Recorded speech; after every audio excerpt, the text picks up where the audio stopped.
Get out of my garden.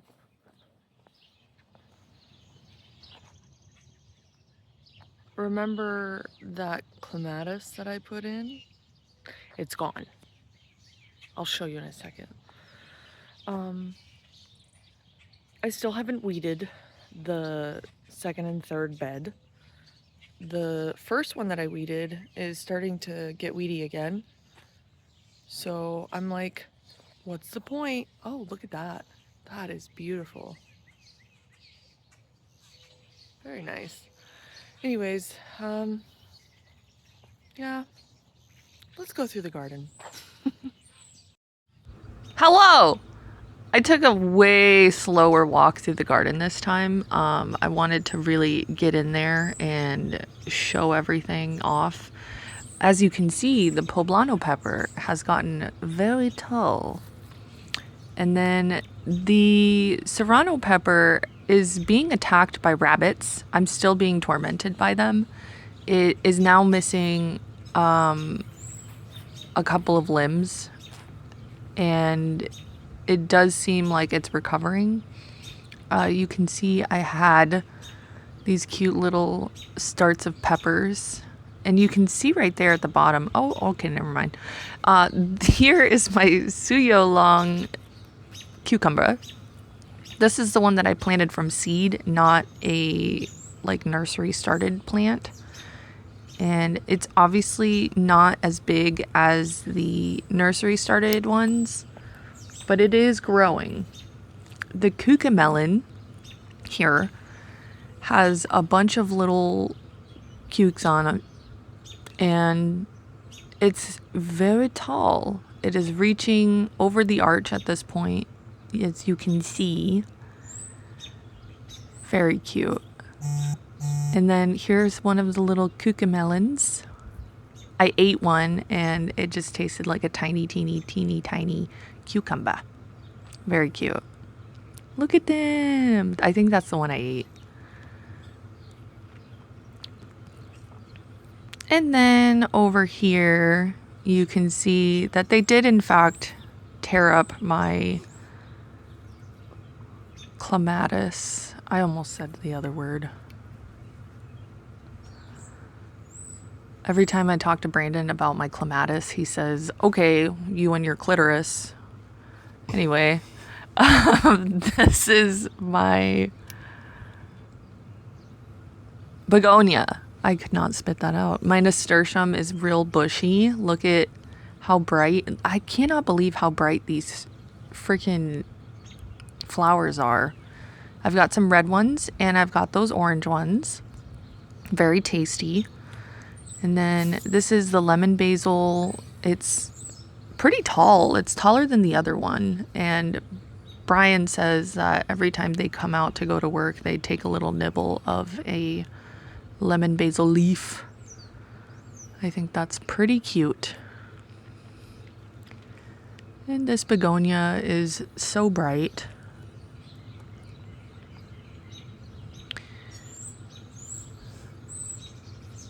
And if I'm not mistaken, I do give you some Disney knees in this next shot because I wanted to get a different angle of this. So I bent over and flipped my camera the other way. Look at this, look at this, look at this. Disney knees. Why does my knee bend like that? Anyways, here is my short basil. It's nice and short, but very bushy. I keep cutting the tips off so that it doesn't flower. I offered my neighbor some basil for her homemade pasta sauce because she likes to make sauces. This is staying kind of small and I don't understand why. If you look closely, you can see that it's grown. The cucumbers have. Look at those. Very cute. I've got one really long tendril up there. And then I ended up pulling these off, these little cucumbers, because they were yellow, so they weren't going to grow right. I don't know what I did to make them do that. my grandma says I shouldn't have taken a picture of them or touched them. I don't think I touched them, but I know I took a lot of pictures of those. These are the 2 peppers here. I believe that other one behind this one is the jalapeno, and this one is for sure the scorpion pepper because Brian says it looks angry. And then over here we have my lemongrass. It's nice and sharp.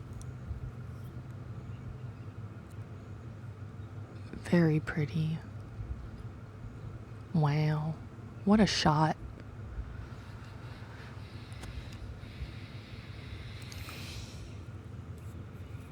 I took some peppers off of this because I don't want it growing peppers yet. I still want it to grow, not fruit. So I think that pepper is still sitting there. I didn't bring it inside because what am I going to do? Fry up one pepper?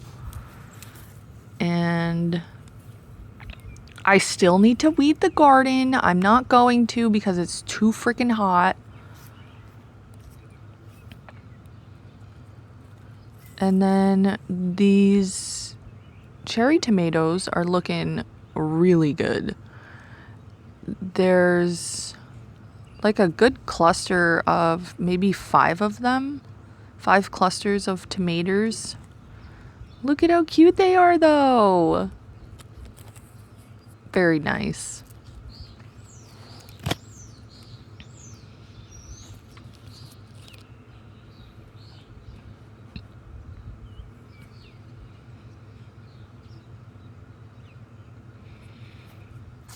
It's nice and tall.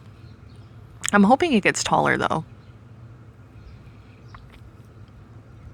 And I believe I was able to find some chives in this mess. When I weed, I'm definitely going to pull everything, and because I cannot be fucked to separate all of the chives from the grass and then pull it.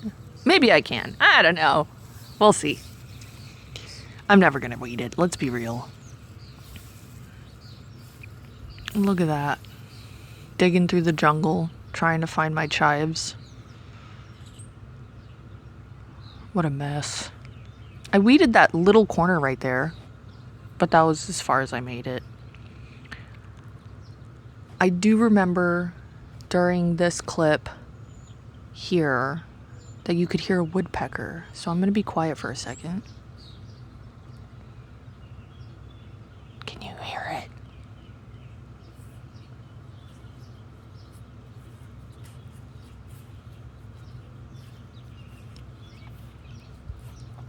I hope you could hear it. Anyways, these tomatoes are my heirlooms, and I will find out soon which one is the purple Cherokee and which one is the mortgage lifter. They still look exactly the same, so I have no idea. And did you know that you can pick these flowers and cook them into like a quesadilla, and it's amazing? The one, obviously you want to pick the ones that aren't connected to a squash. I believe the male flowers are the ones that are not connected to the squash, and the ones on the squash are the female flowers. Here I have this beautiful tomato. Look at that. Wow. And then we're gonna take a walk over here to see this other squash because I forgot to show it. This one is, I don't know what the rabbits are doing to this one. And I'm scared to move it even though I just moved it because I don't want, okay. I don't want to screw up the, what do you call it? Yeah, I picked that off because it's got blossom end rot. Probably because it was stuck to the dirt like that. Surprisingly, the rabbits aren't eating the squash. I don't know why, but they love the clematis. then over here, we've been using these for baked potatoes, and they're so good. Nice and, like, I don't want to say spicy. What would you call the green onions, honey? Spicy? They're very robust. Pungent. Okay, that's a good word. That's a good word. Camera recording. And then I keep forgetting about this strawberry pot. But I want to say that that runner down there is established now, and I can probably cut it from the mother plant. My pool's just always going to be gross, okay? Don't judge me. What? Here are the potatoes. I actually went through each tier. These are my potatoes. They seem to be like stuck at this stage, but they got to that stage very quickly.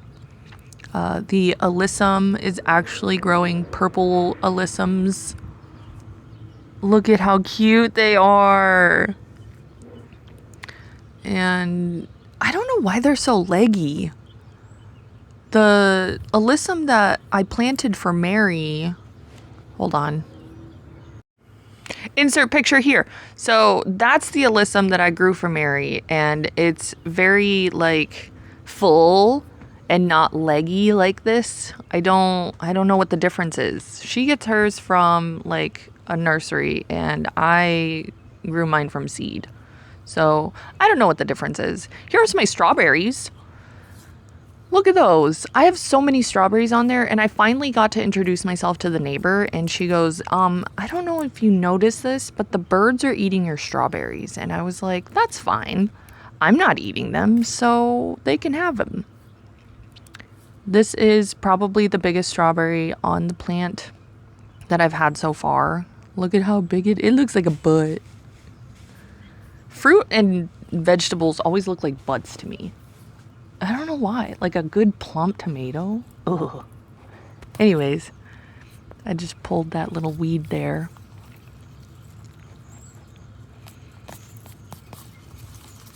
I almost pulled the whole plant out when I was pulling that one. That was a big weed. How did my weeds get up there? Oh. Runner. Look at that runner.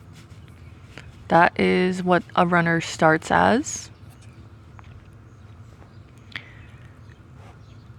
And then these are the snapdragons. Look at how cute they are.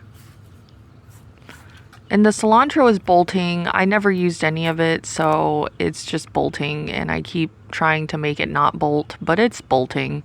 Maybe I'll just cut the whole thing down and see if it grows new cilantro leaves. I don't know. Oh, maybe that's what I can make for the party.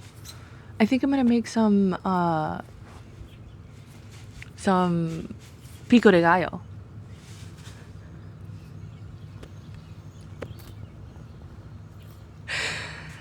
And then, yeah, so if you don't want your cilantro to bolt, make sure you take off these like stringy bits. Otherwise, it's gonna go to flower and it's gonna go to seed.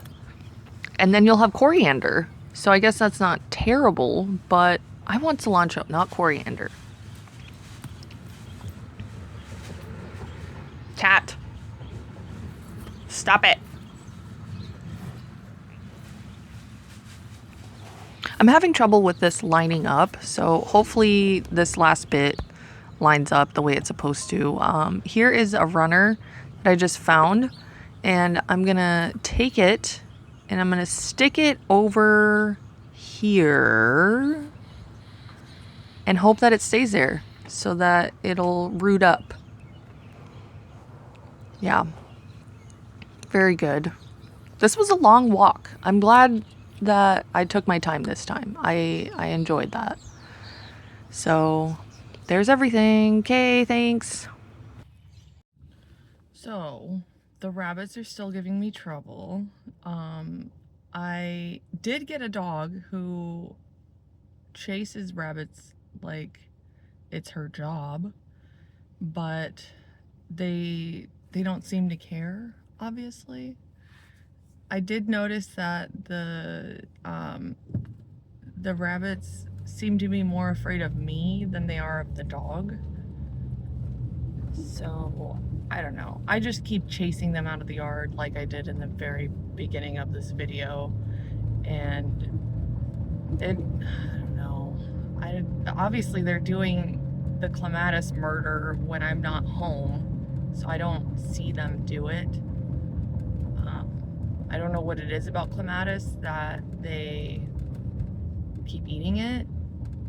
Somebody told me I could spray some sort of like capsaicin pepper spray onto the clematis and they would stop eating it, but I don't know if that's something I can buy or if it's something I have to make. I don't know. I don't like to spray my yard or my my garden at all, so I just kind of deal with it. So if you are thinking about doing clematis at all, I guess you have to cage it or something. Maybe put some chicken wire around it until it grows a substantial height.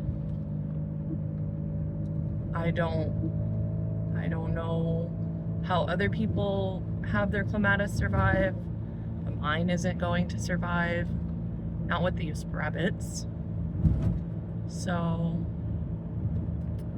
just another thing for you to learn from me, especially because my first clematis was about $35, $32, and it didn't last a week. And the second clematis I got was definitely not as expensive, and it seemed like it was more established, but it is being murdified. So yeah. Anyways, thanks for watching. Okay, love you. Bye.